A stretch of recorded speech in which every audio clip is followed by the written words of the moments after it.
Bonjour YouTube, bienvenue dans cette vidéo de pronostic de la 21e journée du championnat belge qui a lieu de demain le 17 avec Louvain-Eupen jusqu'au Saint-Tron-Bruges du 20 janvier. On va décortiquer ces 9 matchs avec un pronostic par rencontre. Et si vous voulez encore plus de paris sportifs, des paris sportifs au quotidien, tous les jours, parce que ce n'est pas le cas ici sur YouTube, rendez-vous sur mon groupe Telegram. Le groupe est privé mais il est 100% gratuit, tout le monde peut rejoindre. Il y a quasiment 60 000 parieurs qui sont déjà dans ce groupe, c'est absolument énorme. Je veux qu'on devienne le plus grand groupe de pronostics francophones. Donc rejoins-moi rapidement, le lien est dans la description et en commentaire épinglé. On commence par ce qui est sûrement l'un des matchs les plus compliqués à pronostiquer, Louvain-Eupen. Honnêtement, les deux résultats sont probables. 3 victoires, 3 défaites, un match nul pour Louvain à domicile, 3 victoires quand même pour Eupen à l'extérieur. Alors, Eupen, c'est soit ils gagnent 1-0, soit ils vont prendre un gros score. Ça peut à tout moment partir en live. Je vais la jouer neutralisation, match nul un partout. On enchaîne avec, je pense, une victoire assez logique du Standard Liège à domicile contre Malines, je vais dire 2-1. Le Standard, c'est quand même l'une des belles surprises de la saison pour le moment. Cependant, il reste sur 3 matchs nuls, 5 matchs sans victoire. Je pense que le succès, il revient demain contre Malines. Il n'a gagné qu'un seul match à l'extérieur et qui a souvent pris des scores à des 3-0, 3-1, c'est arrivé régulièrement. Le leader se déplace à Westerlo demain. Ça promet un match, une opposition. Il y aura duel. Déjà 5 victoires à domicile pour Westerlo. Et surtout, ils ont une revanche à prendre parce que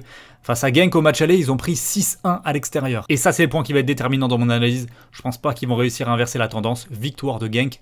2-0. Victoire 2-1 de l'Union Saint-Gilloise face au Cercle Bruges. Le Cercle, ils sont forts avec les faibles, mais faibles avec les forts. Et l'Union, en ce moment, ça cartonne très fort. Je les vois s'imposer à l'extérieur. Ostende Anvers, c'est le même raisonnement. Ostende est fort avec les faibles, mais faible avec les forts. Et Anvers, c'est le 3e du classement. Je pense qu'il y aura une victoire à l'extérieur. 1-0. Victoire d'Anderlecht à domicile. 2-0 face à Zulte Waregem, qui ne compte qu'une seule victoire à l'extérieur. C'est vraiment le moment pour Anderlecht de prendre un succès à domicile. Je vais surprendre ici, ce sera peut-être le seul résultat un petit peu fou de ces pronostics-là. Victoire de Seraing à l'extérieur contre Courtrai. Seraing, les quelques points qu'ils ont pris cette saison, puisque c'est le dernier de la ligue quand même, bien c'était à l'extérieur. Et problème, Courtrai, mis à part 2 exploits contre des équipes du haut du tableau, sinon c'est très souvent la défaite, même contre des équipes mal classées, dans leur stade. C'est pour ça que je pense que Seraing a un coup à jouer demain. La Gantoise est en forme en ce moment, solide, seulement 2 défaites à domicile. Je pense pas que Charleroi fera le poids. Ils ont perdu tous leurs matchs à l'extérieur contre des équipes mieux classées qu'eux. Ça devrait être le cas ici, 2-1. Le club Bruges s'enfonce, décidément. 5 matchs sans victoire maintenant en championnat, c'est quand même assez fou. Mais ils peuvent se relancer contre Saint-Tron, qui est quand même très irrégulier à domicile. Je pense que cette fois-ci ça va le faire, victoire 1-0 de Bruges. C'est la fin de cette vidéo, merci à tous de l'avoir visionné. N'oubliez pas, rejoignez mon groupe Telegram, lien en description et en commentaire épinglé. J'espère que vous avez apprécié le contenu, moi en tout cas j'ai vraiment kiffé